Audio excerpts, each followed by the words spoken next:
Aujourd'hui, on va vous donner 5 conseils pour être meilleur sur piste. Alors comme vous le voyez, on n'est pas sur un circuit, donc ça va être des conseils très théoriques. Des choses que vous pouvez appliquer quel que soit votre niveau, votre moto, votre expérience ou le circuit sur lequel vous allez rouler. C'est la base, on n'apprend pas à courir avant de savoir marcher. Il faut faire les choses dans l'ordre. En fait, ça ne sert à rien de vous focaliser sur le chrono si vous ne maîtrisez pas les bases du pilotage, c'est-à-dire les différentes phases qui le composent, le freinage, la prise d'angle, l'accélération et les bonnes positions. La seconde chose, c'est le circuit. Il faut que vous connaissiez les bonnes trajectoires, les repères et les zones dangereuses. Si vous essayez de rouler vite sans connaître les bases du pilotage, vous allez valider vos erreurs. Ça va les imprimer dans votre cerveau et ça va être plus difficile de les corriger.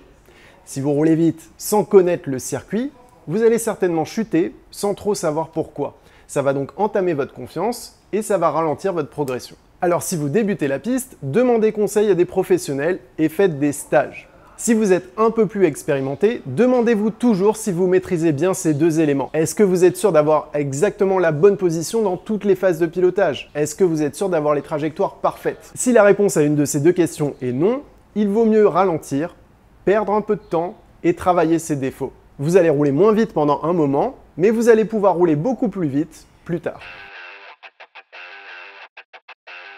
À chaque fois que je pars rouler sur un circuit, j'y vais avec ce document. C'est un plan du circuit qu'on peut trouver n'importe où sur internet. J'y ajoute quelques infos, la moto avec laquelle je roule, le chrono, la date. Ça a une valeur inestimable. L'idée c'est que quand vous êtes sur le circuit, vous allez prendre énormément d'informations, mais vous allez les oublier très vite. Donc quand vous descendez de la moto, il faut noter ce que vous avez vu et ce que vous avez ressenti. Personnellement, je m'en sers pour deux choses. Noter les différences de sensations selon les réglages de la moto et pouvoir m'en souvenir ensuite, et noter tous les points de repère que je prends sur le circuit. Ce dernier point est le plus important. Je note mes points de freinage, mes points de déclenchement et les choses à viser au bord de la piste pour prendre les bonnes trajectoires. Je note également les endroits où je sens que je peux faire un peu mieux ou les choses que j'ai l'impression de bien faire. Si vous posez tous vos repères sur une feuille, la prochaine fois que vous reviendrez sur le même circuit, vous n'aurez qu'à lire la feuille et votre cerveau va se rappeler de tout ce qu'il y a à faire pour bien rouler et tous les points qu'il faut travailler pour progresser. Ça vous prend 5 minutes sur place et ça peut vous faire gagner des heures et des heures de roulage. On ne progresse pas en faisant des ronds et en espérant subitement rouler plus vite. Il faut toujours avoir un objectif, avoir une raison de rentrer sur la piste.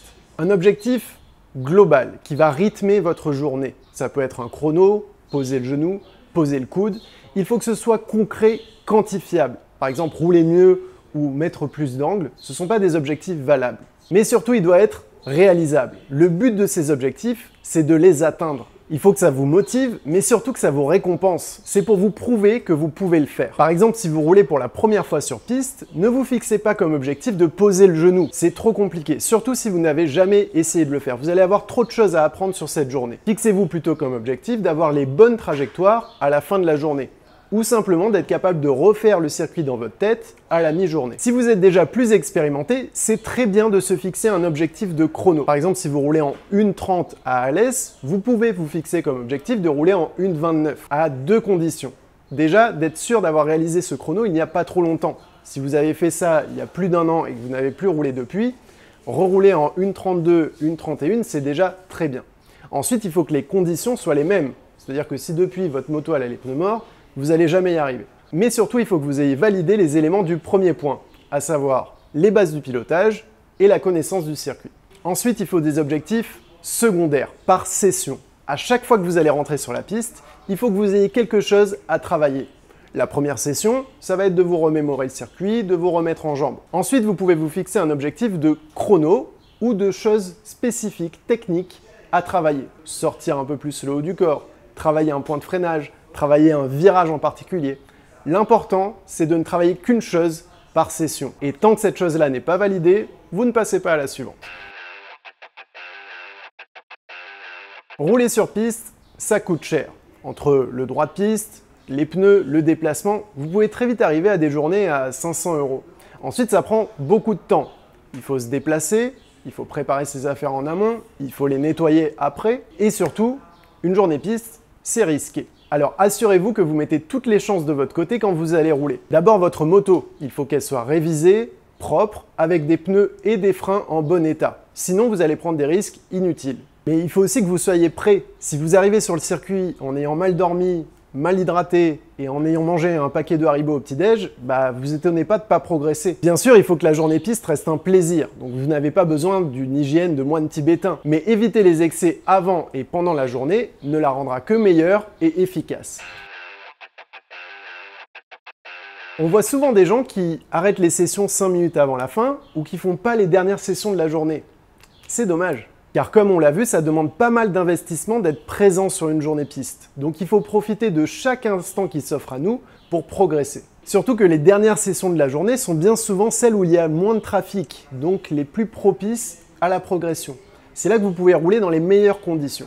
En fait, à raison de 6 sessions de roulage par journée piste, si vous loupez systématiquement la dernière, au bout de 6 journées piste, vous n'en avez réalisé que 5. Et vous avez perdu environ 500 €. Alors bien sûr, il ne faut pas que la dernière session soit celle de trop. Si vous êtes fatigué, si vous ne la sentez pas, il vaut mieux ne pas y aller parce que là, ça risque de vous coûter bien plus que 500 €. Mais si vous avez bien organisé votre journée, avec des objectifs sur chaque session et en arrivant bien préparé, c'est tout à fait possible de faire 6 sessions de 20 minutes dans la journée. Et sur une année de journée piste, ça peut faire une grosse différence. Voilà pour ces 5 conseils. Évidemment, ils ne sont pas obligatoires pour se faire plaisir sur une journée piste. Mais de mon point de vue, c'est des choses importantes à garder à l'esprit et c'est des bons points pour progresser facilement sans tout changer. Donc si vous avez d'autres conseils, n'hésitez pas à le mettre en commentaire et tout le monde en profitera.